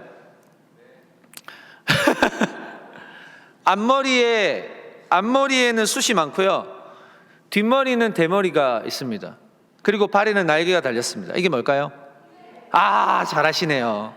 예, 기회라고 하는 것입니다. 기회. 예. 그러니까 다가올 때는 잡으면 잡을 수 있어요. 근데 스쳐 지나가면 잡고 싶어도 못 잡아요. 왜요? 대머리니까. 예, 대머리 못 잡습니다. 예. 그리고 발에는 날개가 달려서 쏜살같이 지나가 버리는 거예요. 그게 기회입니다. 예. 이걸 헬라어로 카이로스라고 합니다. 여러분, 카이로스. 그러니까 여러분, 우리가 살아가는 일상은 크로노스라고 하는데, 우리가 항상 기도하고 우리가 이렇게 신앙을 가지고 살아갈 때 분명히 크로노스는 분명히 우리에게 늘 일상적으로 지나가지만 항상 우리가 카이로스를 만날 때가 있어요. 기회를 만날 때가 있단 말이에요. 그게 뭐예요? 하나님의 때예요. 하나님의 때. 그런데 그 하나님의 때는 어떤 자에게 오는 것입니까? 어떤 자에게? 기도하는 자에게, 기도하는 자에게 오는 것입니다. 그러니까 기도하는 자만이 하나님의 특별한 시간을, 하나님의 특별한 때를 경험할 수가 있다라고 하는 것입니다. 예. 자, 4번 보겠습니다. 하나님은 더욱 풍성히 주시기를 원하십니다. 하나님은 더욱 풍성히 주시기를 원하십니다. 자, 방가로 1번 읽어보겠습니다. 예수님의 이름으로 구하십시오. 자, 요한복음 14장 13, 14절 같이 읽겠습니다. 시작. 너희가 내 이름으로 무엇을 구하든지 내가 행하리니 이는 아버지로 하여금 아들로 말미암아 영광을 받으시게 하려 함이라. 내 이름으로 무엇이든지 내게 구하면 내가 행하리라. 여기에 특별한 표현이 있죠. 특이한 표현. 내가 내 이름으로 무엇을 구하든지, 보통 우리가 인식하기에는 내가 주리라 뭐 이렇게 하시든지, 그죠? 내가 응답하리라 이렇게 하실 수도 있는데, 내가 행하리니. 여러분, 하나님이 일하실 때가 언제인 것 같습니까? 우리가 기도할 때. 예. 우리가 기도할 때 하나님이 일하십니다. 기도할 때 일하시는 겁니다. 그래서 이제 한 영혼이 어느 정도 이제 우리와 관계를 많이 맺고 행복을 좀 자주 해서 이제 예수님에 대해서 어느 정도 알아요. 그리고 이 기도에 대한 주제를 나누다 보면 나도 기도하고 싶다, 나도 기도해야 되겠다라고 하는 그런 생각들이 들 것 아닙니까? 그러면 이렇게 설명을 해주시면 되는 거예요. 이제 기도하면, 이제 우리가 예수 그리스도의 이름으로 기도하면 예수님이 일하시기 시작한다고. 당신의 가정의 문제, 당신의 영혼의 문제, 해결되지 못한 어떤 응답을 받고자 하는 그런 문제 앞에 기도하면 그때부터 예수님이 일하신다고. 그 응답을 꼭 경험하기를 나도 기도하겠다고 격려하며 이렇게 힘을 북돋아 주는 것입니다. 예. 그래서 하나님의 때를 설명하실 때 아까 제가 말씀드린 거 있죠. 앞에는 숫이 있고 뒤에는 대머리가 있는데, 예, 이게 뭘까요? 퀴즈도 한번 내보시고, 그러면 자연스럽게 이렇게 좀 아이스 브레이킹도 되고, 그러면 아시는 분들도 아실 거예요. 기회라고 하면 너무 잘했다, 이거 어떻게 이 어려운 문제를 잘 맞추냐고 격려해 주시고 그거를 우리는 뭐라고 합니까? 기회로 가지 않고 하나님의 때라고 이야기하는 거예요. 하나님의 때, 하나님의 시간. 예. 그 시간은 우리가 함부로 정할 수 없어요. 그러나 그 때를 만나기 위해서 우리가 뭘 해야 된다고요? 기도해야 된다는. 그래서 기도하는 자에게는 하나님이 행하신다. 예. 자, 방가로 2번입니다. 시작. 구하고 찾고 두드리십시오. 구하고 찾고 두드려야 됩니다. 자, 방가로 3번. 여기는 뭐라고 말하면 좋을까요? 부르짖어 기도하십시오. 부르짖어. 예레미야 33장 3절. 너무나도 유명한 말씀이죠. 한번 외워보겠습니다. 시작. 너는 내게 부르짖으라. 내가 내게 응답하겠고 내가 알지 못하는 크고 은밀한 일을 내게 보이리라. 아멘. 여러분, 이 구절은 가급적이면 외울 수 있으면 외워보세요. 와, 그러면 한 영혼이 얼마나 대단하다고 생각하겠습니까? 그죠? 이럴 때 한번 여러분의 신앙을 뽐내보시는 거예요. 이 정도면 할 수 있어. 나도 외워보고 싶어. 그러면 열정이 막 샘솟지 않겠습니까? 방가로 3월입니다. 시작. 믿고 구하면 다 주십니다. 여기에 중요한 게 뭘까요? 의심하지 않는 거예요. 의심하지 않는 거. 마태복음 21장 22절 읽어보겠습니다. 시작.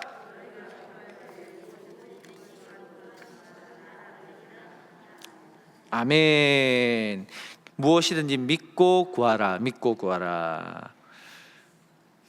자, 5번. 방가로 5번입니다. 아무것도 뭐 하지 말고? 염려하지 말고 기도하십시오. 염려하지 말고. 그러니까 염려 대신 뭐 하라는 거예요? 기도하라는 것입니다. 염려할 시간에 기도해라. 염려한다고 바뀌는 게 있다 없다? 없다. 아무것도 없다. 그렇게 잘 아시면서 기도 많이 하시죠? 염려하면 키가 한 자라도 더 할 수 있나요? 없습니다. 예. 염려 대신 기도하는 겁니다. 미국 정신과 의사들이 인간 근심에 대해서 조사를 하나 했어요. 한 번씩 들어보셨을 거예요. 보통 저희가 말씀드린 건 한 번씩 들어보신 거. 예. 잘 기억하시라고. 예. 자, 연구 결과가 이거예요. 40%는 미래에 일어날 일에 대해서 걱정한대요. 그러니까 뭐예요? 일어나지도 않은 일에 대해서 걱정한다는 거예요. 40%는. 그러니까 우리의 100% 중에 40%는, 30%는 뭘까요? 그렇죠, 목사님 역시 지나간 과거의 일에 대해서 걱정하는 거예요. 여러분 지나간 과거 뭐 지나갔는데 뭐가 달라질까요? 근데 우리는 항상 걱정하고 있는 거예요. 30%는. 자, 그 다음에 12%가 있습니다. 미리 상상하고 가상해낸 것을 걱정하는 거예요. 정말 쓸데없는 걱정입니다. 뭐 걱정을 하고 싶어서 그냥 하시는 것 같아요. 만들어서 막 걱정을 하고 싶어서 막, 그죠? 나머지 18%는 뭘까요? 걱정하지 않아도 될 일을 걱정하는 겁니다. 그러니까 100%가 다 별로 일어나지도 않을 일에 대해서 우리가 걱정하는 것입니다. 예. 우리 그리스도인들에게도 그런 게 많은 거예요. 그런데 한 영혼에게도 그런 게 있단 말이에요. 예. 그러면 우리가 어떻게 해야 되느냐? 염려 대신 기도하자. 염려 대신 기도하자. 자, 빌립보서 4장 6절에서 7절 이렇게 말하죠. 다 같이 읽어보겠습니다. 시작. 아무것도 염려하지 말고 오직 모든 일에 기도와 간구로 너희 구할 것을 감사함으로 하나님께 아뢰라. 그리하면 모든 지각에 뛰어난 하나님의 평강이 그리스도 예수 안에서 너희의 마음과 생각을 지키시리라. 아멘. 얼마나 우리에게 위로가 되는 말씀인지 모릅니다. 염려하지 말고 대신에 기도할 때 뭐가 임한다? 평강이 임한다. 평강이, 하나님의 평강이 너희의 마음, 걱정하는 마음, 염려하는 마음, 근심하는 마음을, 그 생각을 지켜주신다. 네. 그러니까 염려가 변해서 기도하면 평강으로 바뀌는 것입니다. 예. 자, 5번 보겠습니다. 5번. 올바른 기도의 자세를 가져야 합니다. 방가로 1번 뭘까요? 감사함으로 기도하십시오. 감사함으로 기도해야 됩니다. 자, 방가로 2번 넘겨보시면 약속의 말씀을 붙들고 기도하십시오. 자, 그 약속의 말씀은 뭘까요? 민수기 23장 19절입니다. 시작. 하나님은 사람이 아니시니 거짓말을 하지 않으시고 인생이 아니시니 후회가 없으시도다. 어찌 그 말씀하신 바를 행하지 않으시며 하신 말씀을 실행하지 않으시랴. 아멘. 약속의 말씀입니다. 여러분, 뭘 약속하신 거예요? 하나님은 거짓말을 하지 않으신다. 첫 번째. 두 번째는 후회가 없으시다. 셋째는 말씀하신 말을 행하신다. 그러니까 우리랑 전혀 반대시죠. 우리는 거짓말도 잘해요. 우리는 하고 나면 후회도 많아요. 그리고 말하는 거를 잘 지키지도 않아요. 우리와 완전 다른 존재. 우리가 그 하나님을 의지하고 신뢰하는 것입니다. 이 약속의 말씀을 붙들고 기도하는 것입니다. 자, 방가로 3번입니다. 뭐하지 말라. 의심하지 마십시오. 방가로 4번. 좋으신 하나님을 기대하십시오. 자, 5번. 방가로 5번. 뭘 확신해야 될까요? 응답하실 것을 확신하십시오. 여러분, 이런 확신이 없는데 우리가 어떻게 기도할까요? 확신 없는 기도는 주문에 불과합니다. 그렇죠? 우리가 주실 것을 믿고 감사함으로 아뢰라고 했어요. 그러니까 주실 것을 미리 기뻐하십시오. 미리 감사하십시오. 그런데 사실 그게 잘 안 돼요. 그러나 분명히 그렇게 명령하셨잖아요. 주실 것을 믿고, 너 내 못 믿니? 너 오빠 못 믿어? 약간 이런 거랑 비슷하잖아요. 사람은 믿지 못하겠지만 저는 와이프가 연상이라서 오빠라고는 못하겠는데 이 동생 못 믿니? 약간 이렇게 할 수도 있겠네요. 예, 여러분, 우리 하나님이 그런 분입니다. 우리 하나님 절대 우리 실망시키지 않는 분. 주실 것을 믿고 기도하는 겁니다. 그래서 하나님은 정말 우리가 세상적으로 믿는 어떠한 피조물, 우상, 보이는 형상이 주는 어떤 그런 응답과는 차원이 다른 분이다. 우리가 한 영혼들에게 그런 신앙의 확신을 심어주는 것 참 중요하다고 생각합니다. 여러분, 이 행복 모임을 통해서 하나님에 대한 기대감을 계속 가질 수 있도록 하십시오. 그래서 하나님에 대해서 우리는 늘 불평도 하고 원망도 하지만 이것이 한 영혼들에게는 반감으로 작용되면 안 됩니다. 우리가 하나님 앞에 받은 응답들이 얼마나 많습니까? 얼마나 감사할 것들이 많습니까? 이것만 얘기해도 부족해요. 이것만 얘기해도. 그러면 정말로 하나님이 어떠한 분인지 궁금하게 될 것이고, 처음에는 정말 우리가 이 행복 모임을 하면서 이 한 영혼도 우리에게 의구심을 가질 거예요.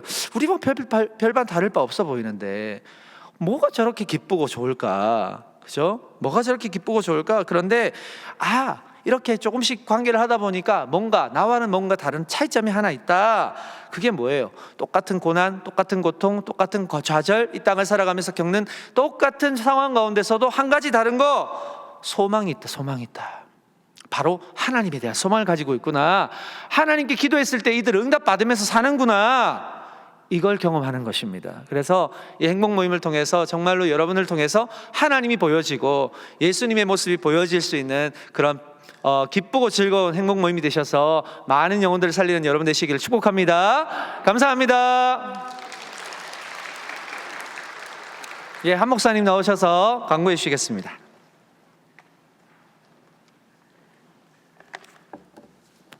네, 저렇게 하면 행복할 것 같습니다. 그죠? 여러분 행복 모임 지난주에 이제 다 끝나고 내려가니까 물어보는 분들이 2분 계시더라고요. 이제 아니 이렇게 강의 들었는데 어떻게 해야 되냐고. 예, 이제 새 가족이 왔을 때 VIP가 왔을 때 자 책을 펴세요. 가로놓기 답은 이렇게 하면 안 됩니다.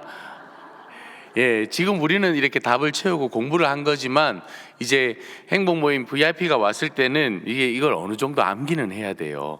물론 책을 가지고 하셔도 됩니다. 리더가 암기는 어느 정도 하고, 예, 사람들은 오늘 내 내용에 보면은 이제 기도 응답을 주시는 하나님이지 않습니까? 그럼 이제 앞부분에 물론 레크레이션도 하고 게임도 하고 뭐 이런 이야기도 하고 그러고 난 다음에 이제 지난주에 옛날 얘기하지 말고 이제는 지난주에 어떤 일이 있었는데 내가 기도를 했잖아. 그랬더니 하나님이 이렇게 하셨다? 이런 얘기들을 하는 겁니다. 이해가 되십니까? 예, 옛날 얘기하지 마시고 요거 할 때는 그 지난주에 지금도 역사하시는 하나님 아멘. 예, 그리고 이번 주에 이런 일이 있었는데 이렇게 기도를 했어. 그래서 하나님이 이렇게 응답하셨단다 하면서 그런 얘기들을 막 나누는 거예요. 어머 집사님도 그러셨구나 나도 그랬는데 하면서 이렇게 주고받고 막 얘기를 하는 거예요. 그리고 난 다음에 이 책을 자연스럽게 이렇게 이어가는 겁니다. 예, 사람들은요 하나님을 모르면 우상을 숭배하게 돼 있더라고요 하면서 1번을 자연스럽게 이어가지고 이야기를 해나가는 겁니다. 이해가 되시죠? 광고하겠습니다. 예, 혹시나 해가지고 또 이 책 펴세요 이렇게 하시면 안 돼요. 예, 충분히 다 이해하셨죠? 예, 그리고 오늘 우리가 들은 내용들 다 아는 내용들이니까, 예, 그리고 성경에 인용할 것들도 다 인용 안 하셔도 됩니다. 우리가 또 성경을 다 외우지 못하지 않습니까? 그래서 성경에 보면 또 이런 말씀도 있대요 하면서 그냥 보고 읽기도 하고, 예, 그러면서 자연스럽게 진행을 하시면 좋을 것 같습니다. 목장 모임은 여러분 계속 합니다. 행복 모임하고 별개로 목장 모임은 또 해야 됩니다. 목장 모임 하실 때마다 이달의 말씀 여러분 암송하고 계시죠? 또 선포도 하시고, 이번 달 말씀 굉장히 좋은 것 같습니다. 시편 42편 5절 말씀인데 우리 같이 한번 선포해 보겠습니다. 시작. 내 영혼아 내가 어찌하여 낙심하며 어찌하여 내 속에서 불안해하는가. 너는 하나님께 소망을 두라. 그가 나타나 도우심으로 말미암아 내가 여전히 찬송하리로다. 아멘. 부흥사경에 5월 7, 8, 9 이렇게 사흘 동안 진행됩니다. 서임중 목사님 모시게 되었는데요. 여러분 이분은 3년치 4년치가 벌써 다 이미 부흥에 꽉 차 있습니다. 예, 부탁을 해가지고 유일하게 올해 비어있는 주간이 딱 요 사흘입니다. 올해도 벌써 72개가 차 있다 그러더라고요. 부흥에만. 예, 정말 대단한 분을 우리가 모시게 되는데 여러분 꼭 오십시오. 이번에는 말씀 집회입니다. 예, 말 그대로 사경회고요. 말씀 집회를 하니까 늦게까지 안 합니다. 불안해하는 분들이 2분 계셔서 물어보시더라고요. 예, 목사님 이번에도 늦게까지 합니까? 아니요, 말씀 집회 늦게까지 안 하고 아주 그냥 쌈박하게 하니까, 예, 여러분 많이들 오시면 좋을 것 같습니다. 각 목장 식구들 또 다 모시고 오시고, 이분도 사실은 메시지 가운데 은혜가 일어나고 메시지 가운데 치유도 일어나고 이런 일들이 참 많이 있습니다. 이분이 또 감림산 기도원 그 명예원장이시거든요. 예, 오타가 아닙니까? 목사님 감남산 기도원 아닙니까? 이렇게 물어보는 분도 계시던데 감림산 기도원 맞습니다. 여기 중부권 이상으로 봤을 때는 오살리 기도원이 이제 가장 그 유명한 기도원이고, 중부 이하로 이남으로 내려갔을 때는 감림산 기도원이 굉장히 유명한 기도원입니다. 예, 이 기도원 이제 명예원장이십니다. 그러니까 말씀에 굉장히 뜨거움이 있는 분이시고, 포항중앙교회 원로 목사님이신데 꼭 여러분 오시기 바랍니다. 제가 이분 비서를 7년 했습니다. 예, 그래서 제가 쫄라갖고 오시는 거예요. 그러니까 여러분 많이 오시기 바랍니다. 다음 주 월요일부터 우리 평북노회에 있습니다. 월요일 하루 동안 진행됩니다. 물론 화요일에는 목사 안수만 진행되는데요. 우리 권사회하고 여전도회가 좀 도움을 주셔야 될 것 같습니다. 여전도회에서는 안내를 담당하기로 했고, 권사회에서는 뭐 다른 특별한 거 없습니다. 이날 점심 한 끼를 하는데요. 점심에 우리가 외부에서 뷔페를 부릅니다. 그러니까 우리 권사회에서는 오셔서 그 점심 시간에 도와만 주시면 됩니다. 안내 이렇게 간단하게. 예, 특별히 많이 그렇게 하실 일은 없을 것 같고, 여전도에서 이나 하루만큼만, 물론 권사회나 여전도회나 맨 그분입니다. 여러분, 여전도회 이 정도 인원이 나오면 충분히 차고 넘치게 우리가 봉사하고 섬길 수 있을 것 같습니다. 월요일 하루만큼은 여러분, 여전도회 아니신 분 계십니까? 예, 저기 뒤에 앉아있는 우리 목사님을 제외하고서는 다 여전도회입니다. 예, 여전도회 아닌 분이 없어요. 그러니까 여러분 다 나오셔서 함께 섬겨주시면 좋을 것 같습니다. 4월 16일 주일이죠. 4월 16일 주일 맞습니까? 4월 16일 주일에는 영화 상영이 있습니다.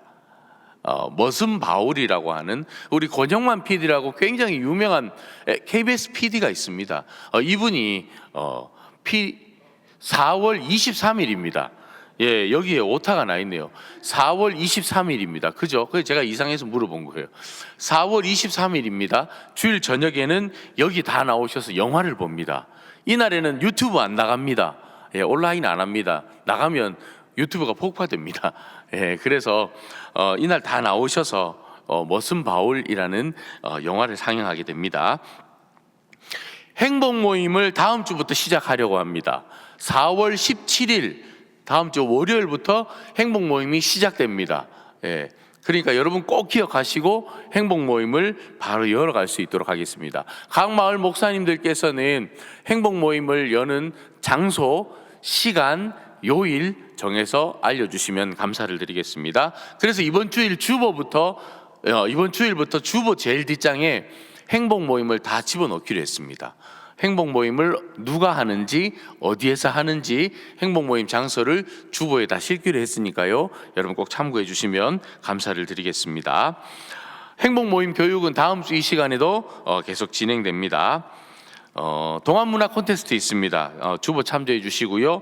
엘림 바나바 모집하고 있습니다. 각 마을별로 엘림 바나바 많이 참석해 주시기 바랍니다. 동안 청춘교실 소풍을 준비하고 있습니다.